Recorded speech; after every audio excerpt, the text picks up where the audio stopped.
What is up, everyone? Today, on this episode of the Ball Hawk Sports Podcast, we have my final mock draft that I'm going to do live with you guys right here. Now, before I start making picks and talking about everything, I do want to say I'm doing this without trades, just to keep it as simple as possible. I do think that the draft will include a good amount of trades, but I think it'll be smaller, more minor trades towards the like middle end of the first round. Um, so that's my disclaimer. Not doing any trades. So the draft order will be what it is going into the day as of what is today, the 23rd, the 22nd. So let's get started. Okay, starting off with the Tennessee Titans at pick number 1. Okay, so the consensus here is kind of that they're going to go Cam Ward. Not a bad pick. I know Travis Hunter and Abdul Carter are the only other two in consideration for this pick. Sanders and the Titans canceled their workout together, so that's not even an option here. But logic seems to show that they take Cam Ward. If I'm Tennessee, do I also take him? I don't know. I think that Ward is a project. I think that he needs to sit, which they can do having Levis behind him. But it's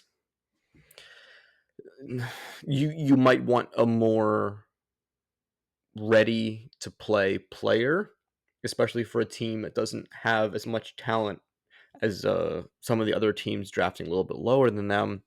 So they take Ward, they can sit him for a little bit, end up with a high pick again next year and get some talent. Or they can take, I would probably lean Carter over Hunter just because I think Hunter needs a little bit more around him to be successful, especially if he's going to play both ways.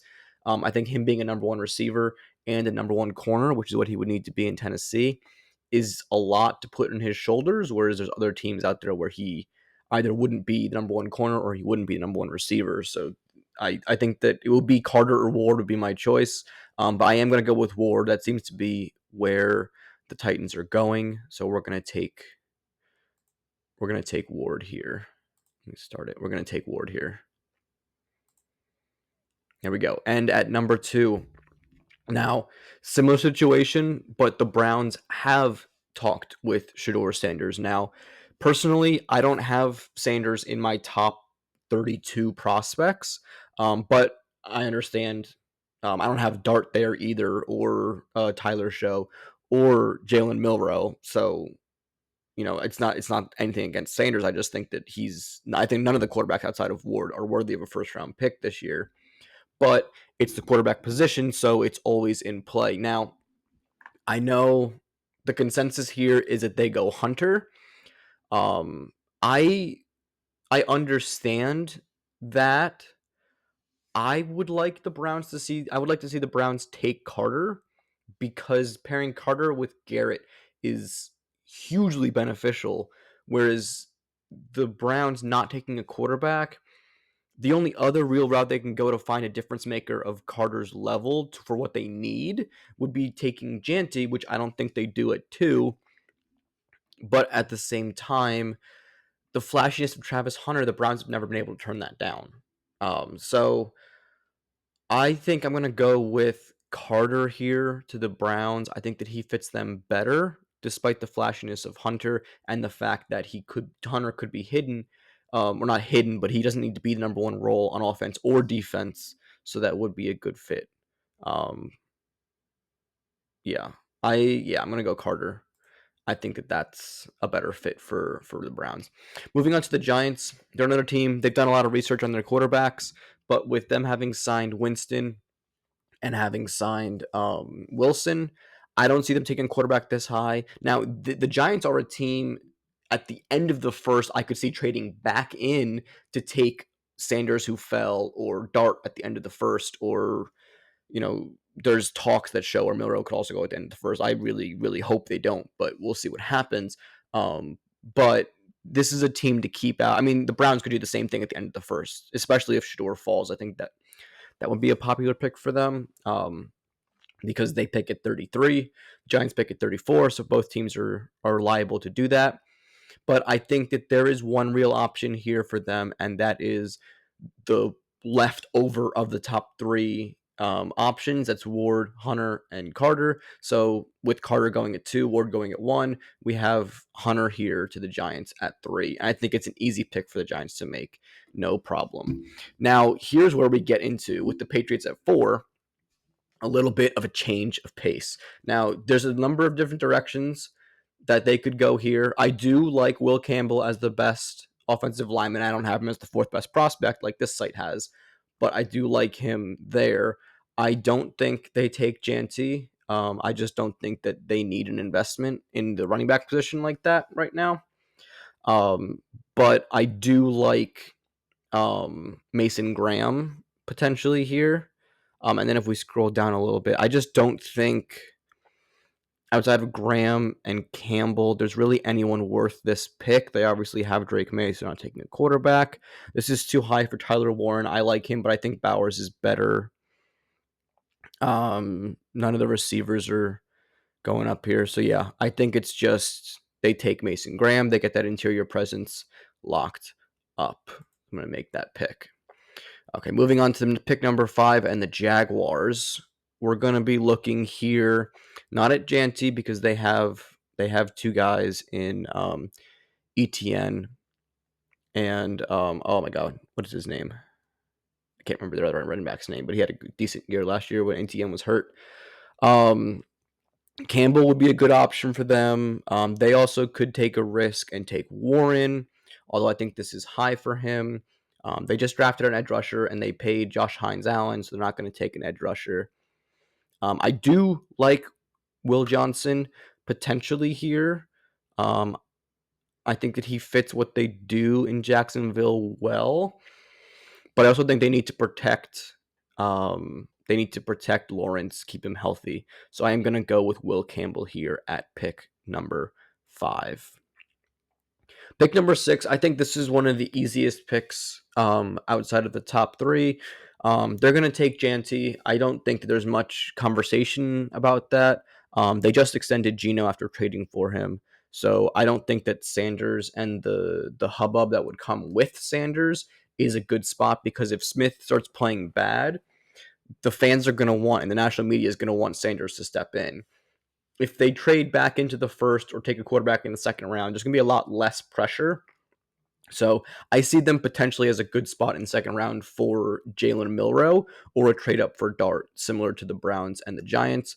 So this is Janty, cut and dry. You can probably take that pick right to Vegas and sign it in right now.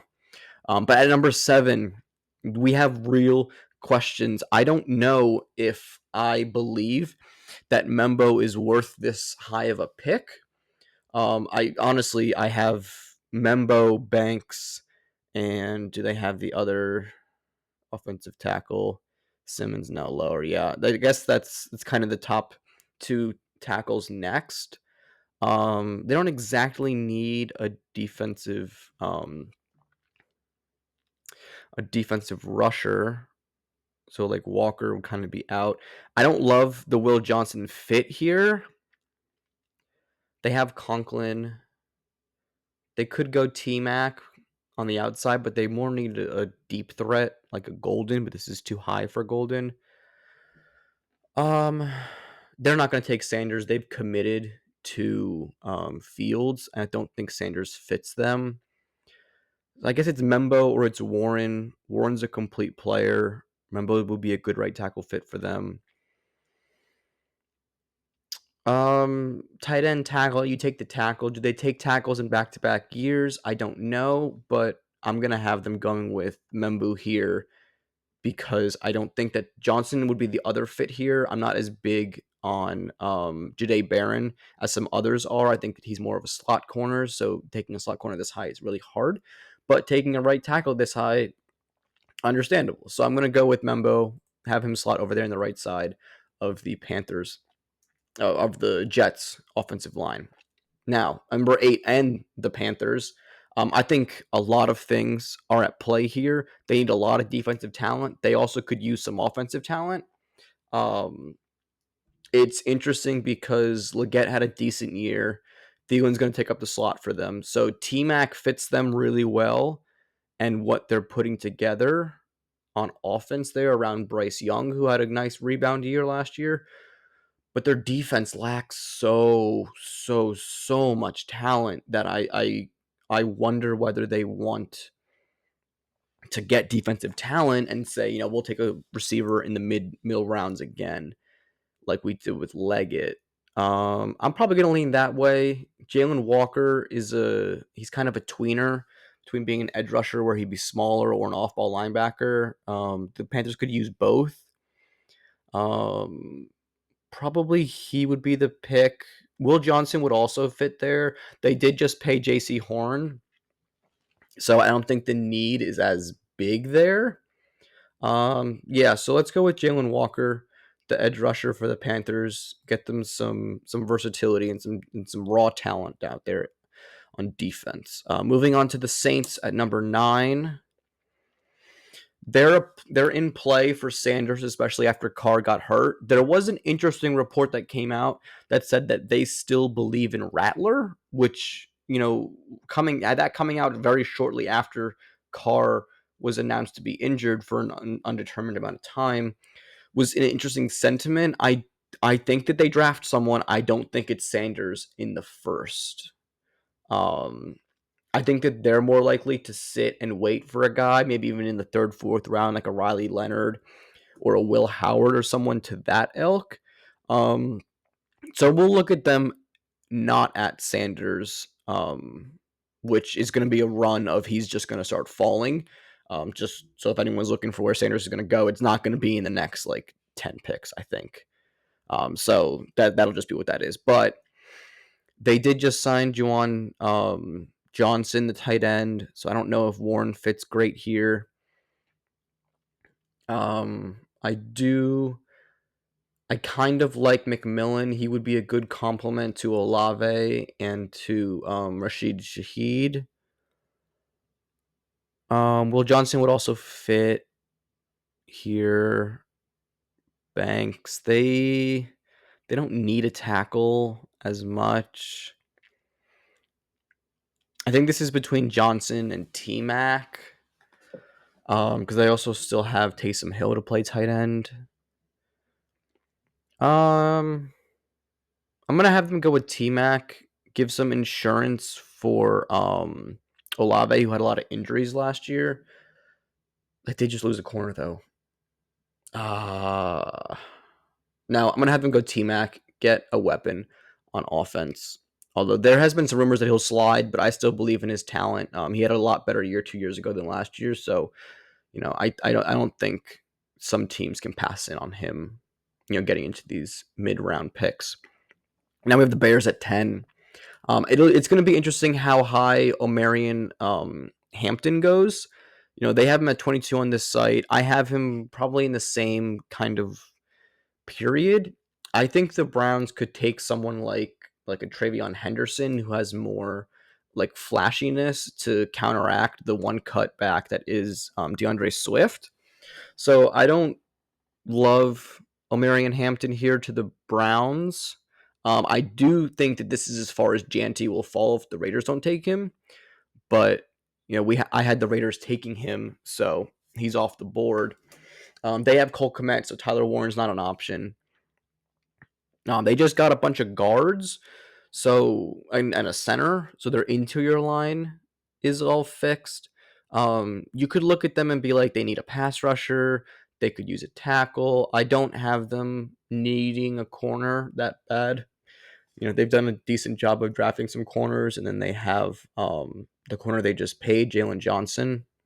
So probably looking at a Kelvin Banks, maybe Mikael Williams, or Mike Green. Probably the only ones that I'm actually looking at here. I guess you could say Marion Hampton, but not him. Yeah, it's Michael Williams. Oh, I am a big fan of James Pierce Jr., who I believe is, here he is at 31. I'm higher on him than that. I have him as a solid first round grade. So I'll probably have him drafted higher than a lot of other people do. But Mike Green had really good stats. I believe he was the NCAA leader in sacks for Division I football. I do think there's some limitations there. I didn't love Shamar Stewart's year. Nick Gordon outplayed him despite Shamar Stewart's obvious athletic abilities. Banks would be an interesting pick here just because the next like 4 teams or the next 3 teams all need tackles.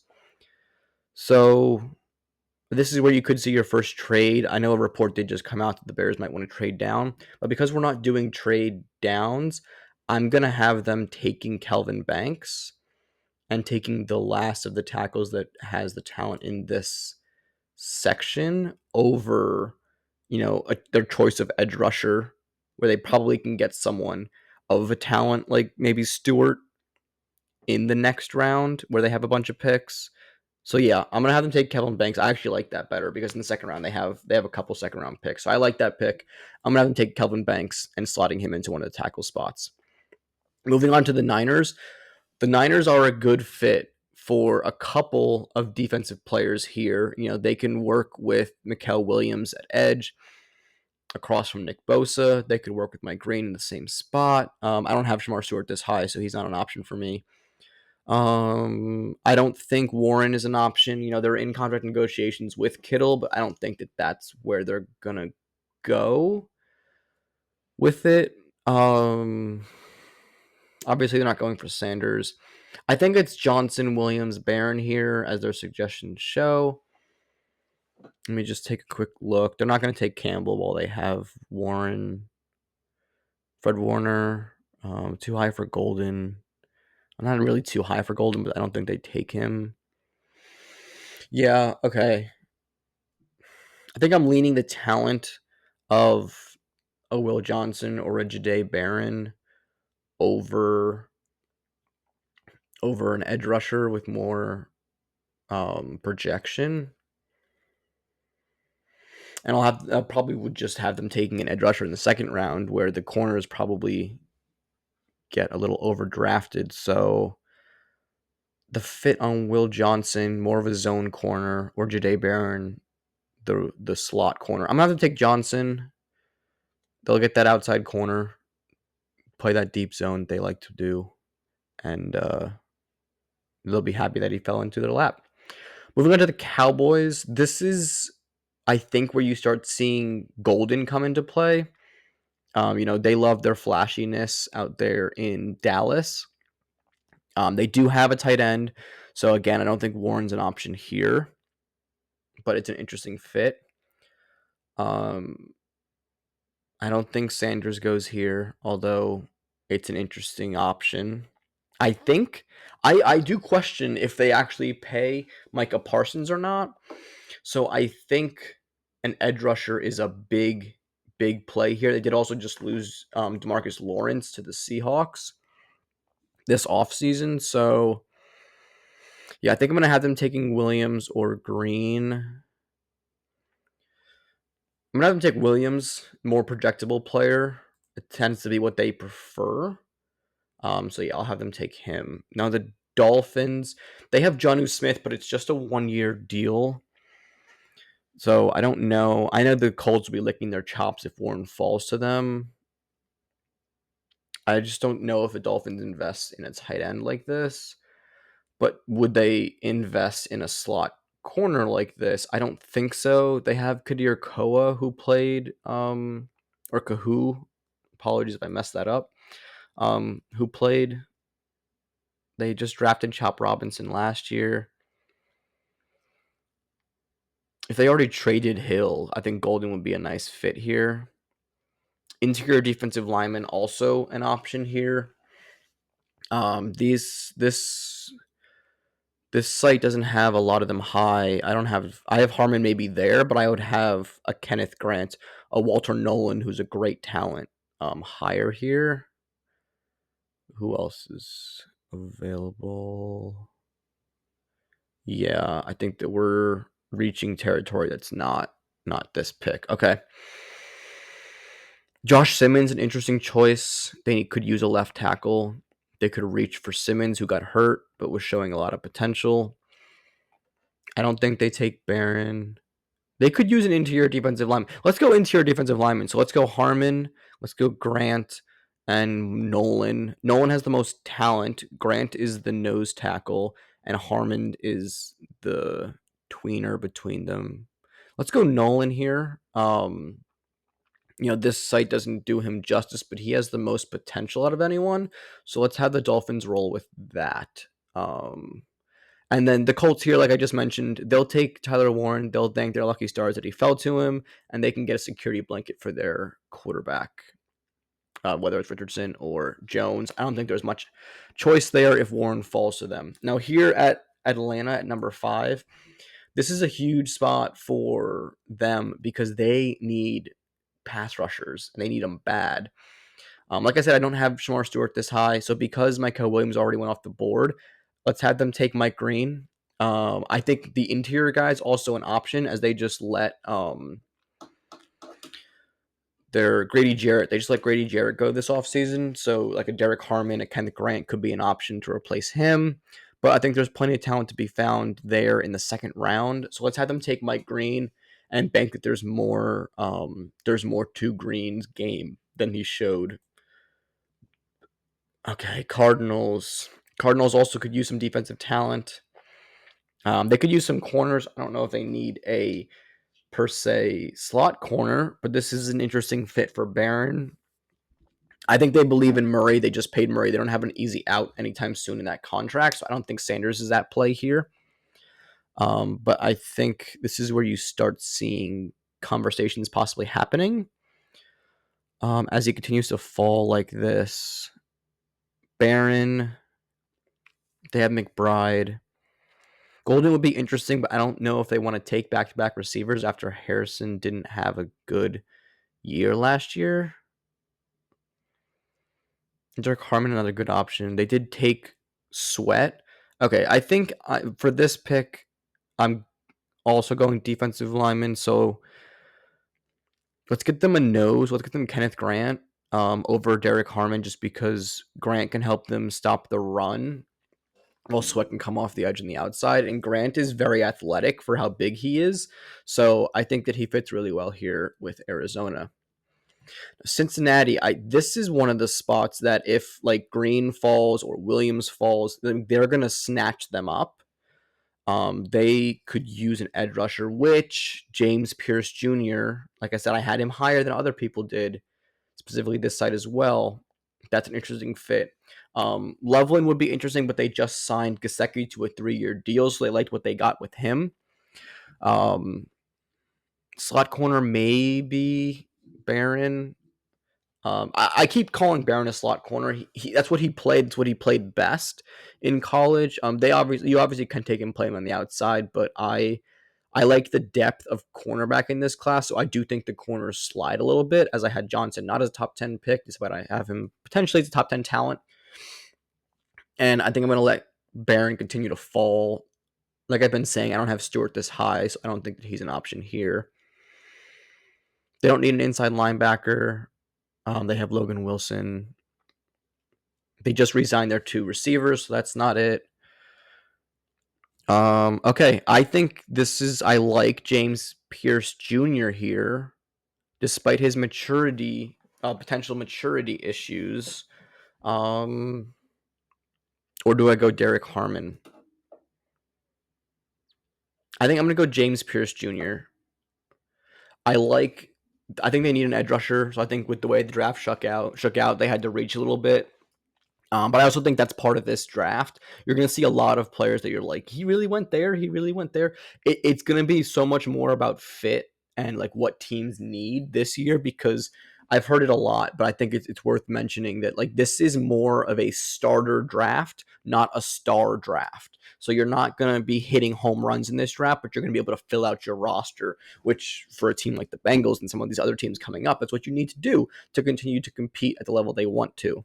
So James Pierce Jr. can come in there, be a rotational guy. They have taken some athletic projection type players in the past, like Myles Murphy, in the first round to try to develop them. So hopefully they can develop Pierce Jr. better than they've been developing Murphy the last few years.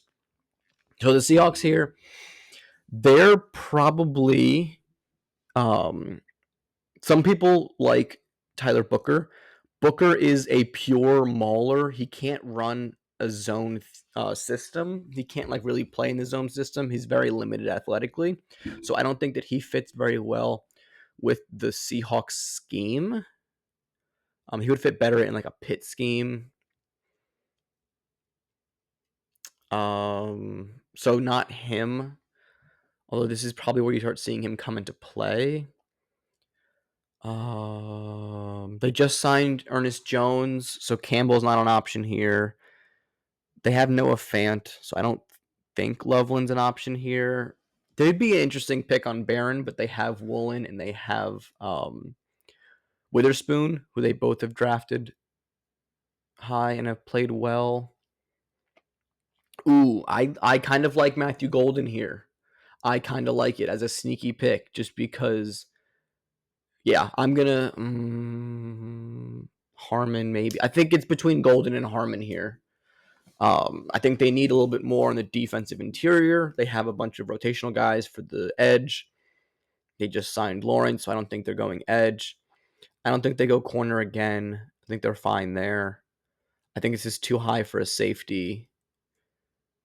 And I don't think it's Campbell or Loveland. So, yeah, I think Golden is the pick, or, yeah. You have them replacing. Yeah, I like Golden. He's raw, but he's very fast, so he can be their burner and kind of learn the position behind Kupp and Smith and Jigba. So I like this. Is also similar to what they did when they had Metcalf and Lockett, and now Lockett's aged out of their roster and been cut. They signed Kupp. I think this is a good fit. I think that follows their trend as well. Now, the Buccaneers are an interesting fit. They have a tight end. Obviously, they could use Barron. I think this might be where I have Barron slides stopping. They have Kate Houghton. They don't need him. They could take Campbell and plug him in next to Levante David. That's a possibility. They don't need a safety. They're good there. They don't need a running back. They just got Bucky Irving. They could use Derek Harmon.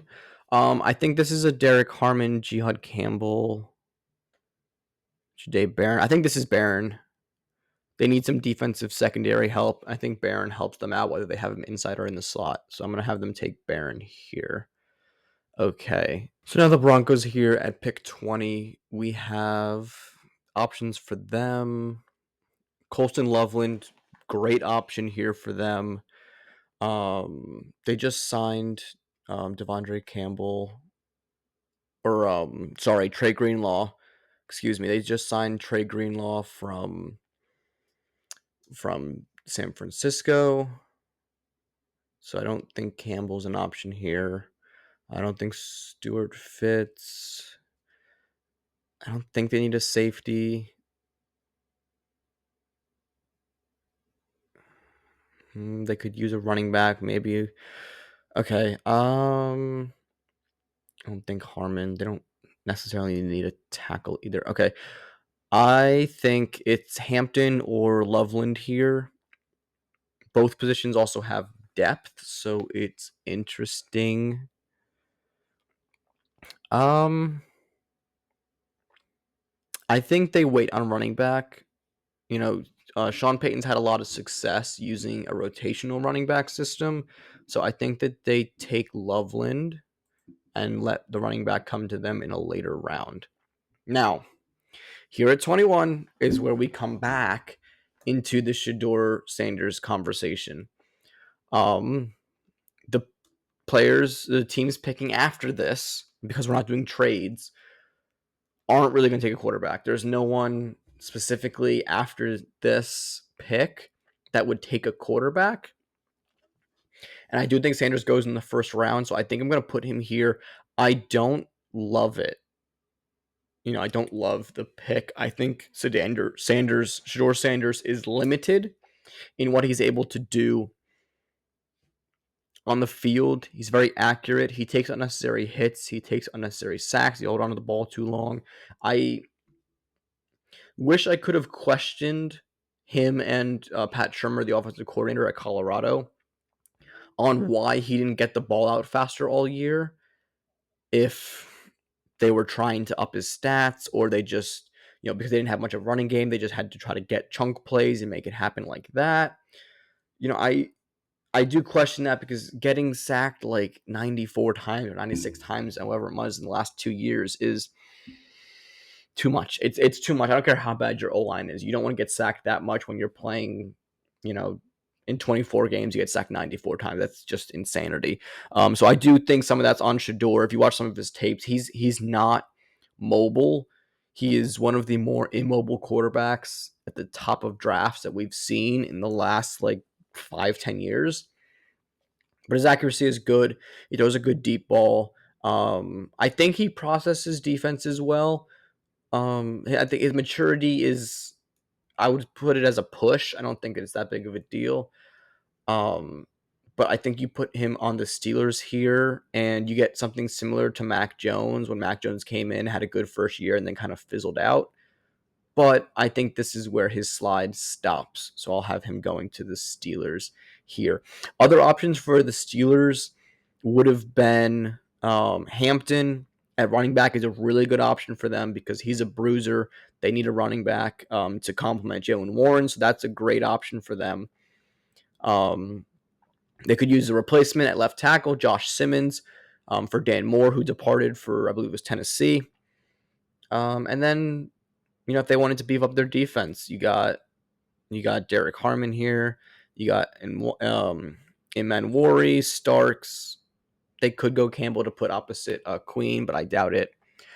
So yeah, those are the other options. But the Chargers, they need a tight end. I think that they wait, take one in the second round with Loveland being gone. I do think the Harbaugh connection is very obvious to make here.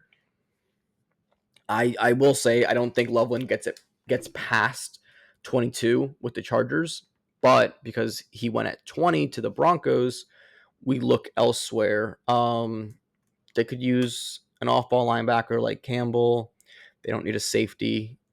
Hampton would kind of work for them. I'm not gonna go that direction.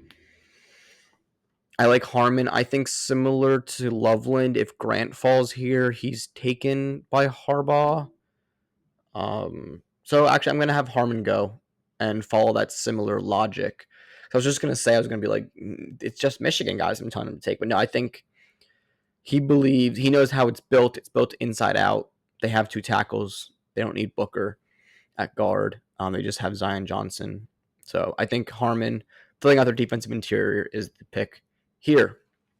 Now, the Packers. This is an interesting spot for some receiver options. So we still have Egbuka here, who hasn't been picked. We have Luther Burden. Scrolling down a little bit.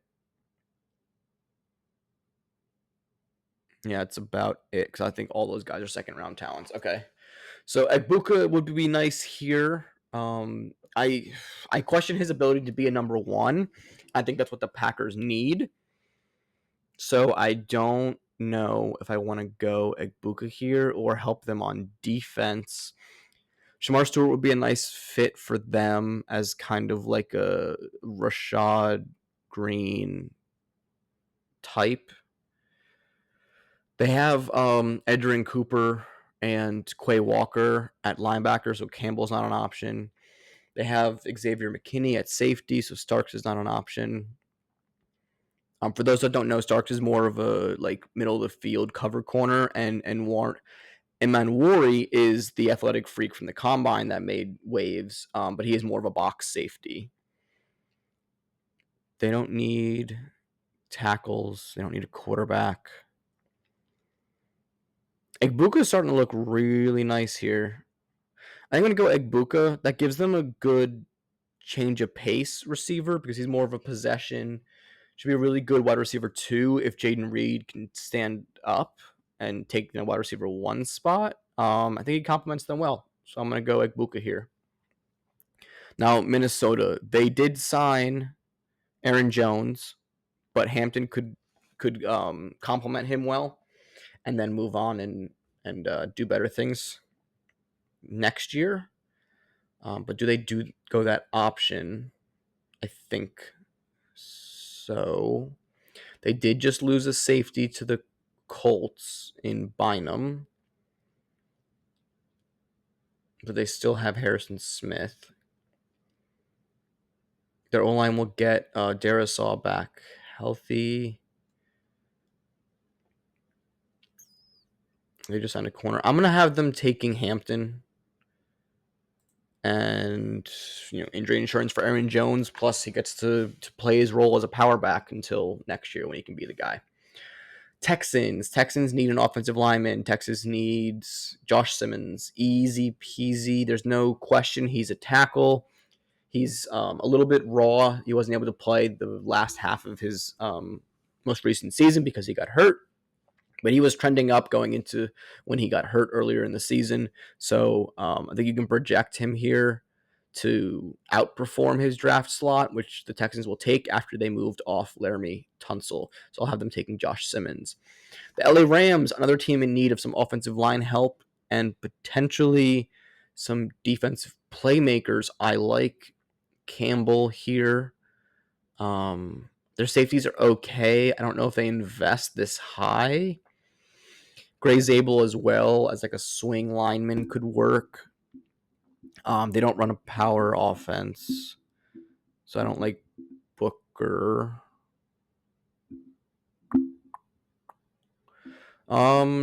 Stewart might work here, but they have two young rushers in Byron Young and the rookie Jared Verse.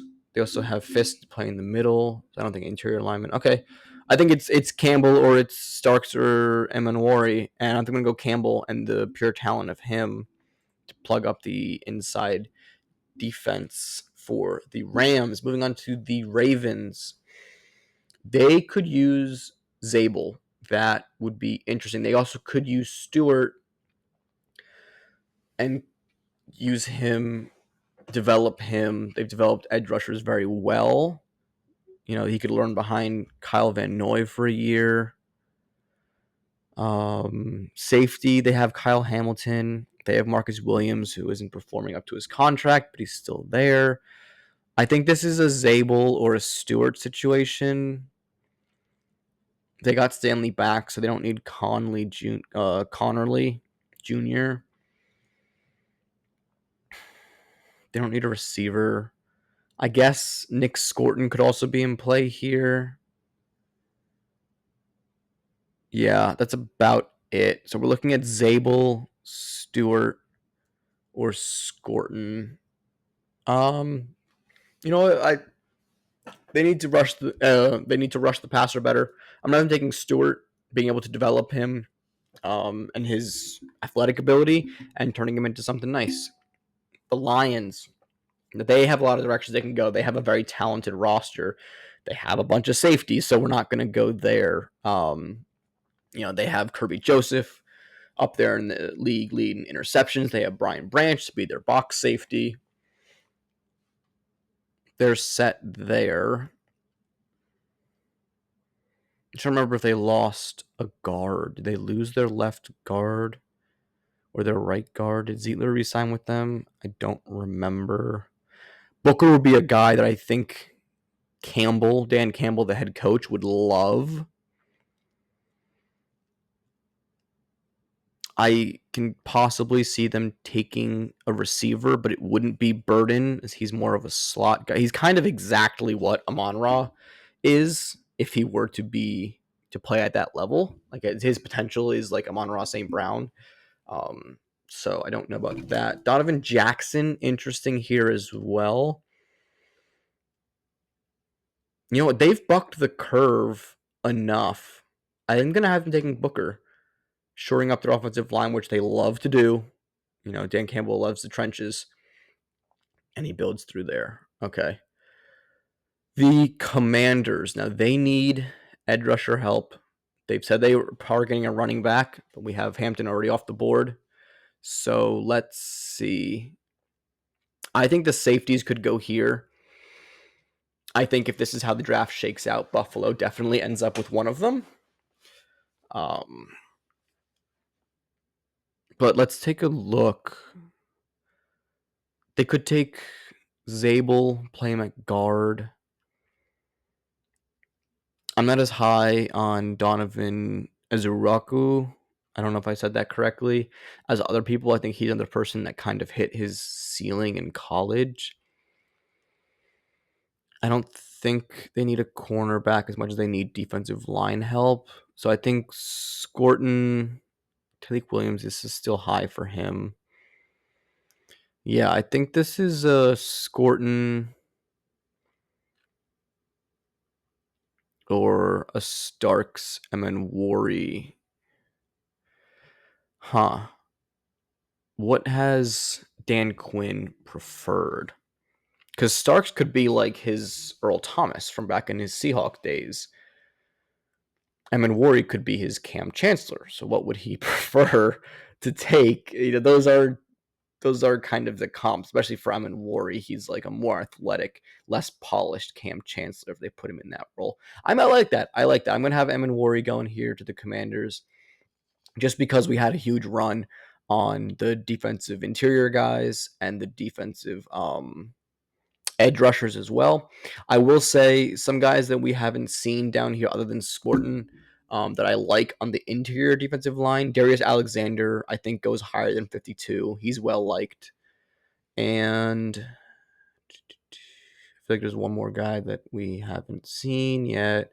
Shamar Turner, excuse me, could go higher than this. Yeah, I guess that's it. Okay. Yes, I'm gonna have to take Emanwari.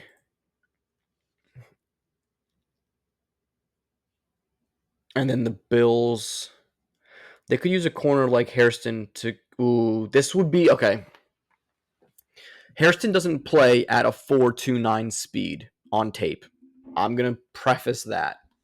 But how tempting would it be for them to counter the Chiefs getting Worthy last year, who has 4.22 speed, with Hairston to get 4.29 speed on the field against him?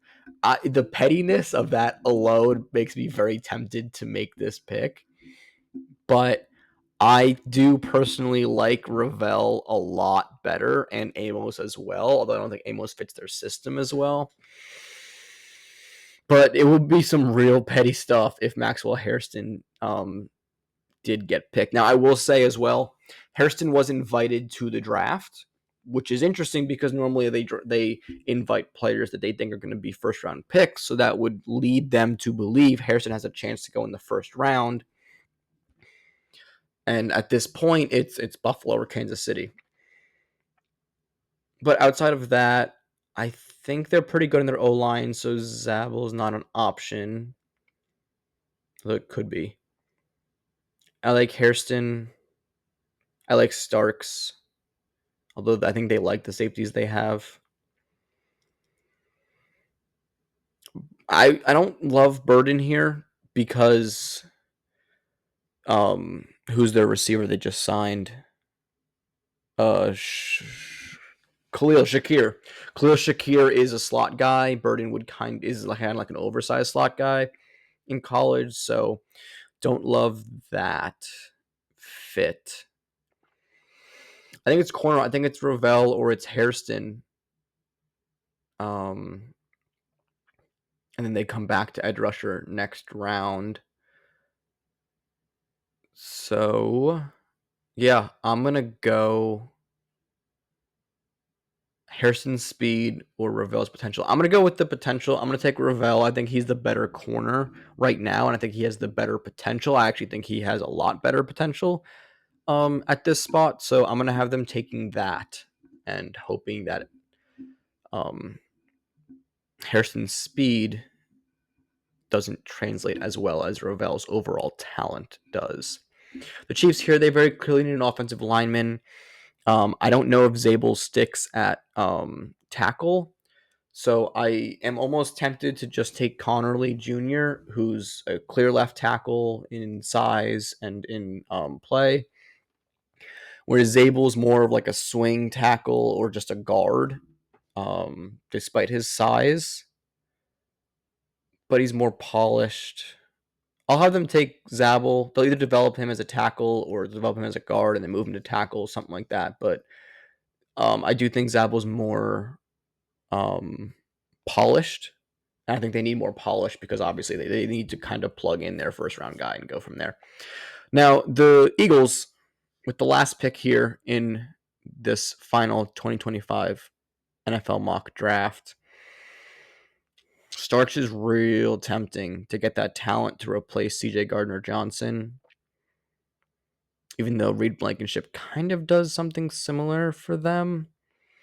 They just took a corner, so I don't think that's where they go. Although Amos would be a nice replacement for um, Slay on the outside. They could also take Scorton to replace Sweat. But I'm going to have them rolling as they typically do with the Georgia kid and Starks at safety. And then that will complete our draft. Thank you guys so much for going through this with me. I appreciate it. If you enjoyed this, I'm going to be doing a lot of not like live recordings that I'll put out on draft night, reacting to every pick and every trade and everything that's happening that night. So please, if you want that, if you want more content like this within the NFL and Major League Baseball as well, please subscribe to my channel, Ballhawk Sports Media, and we will see you next week.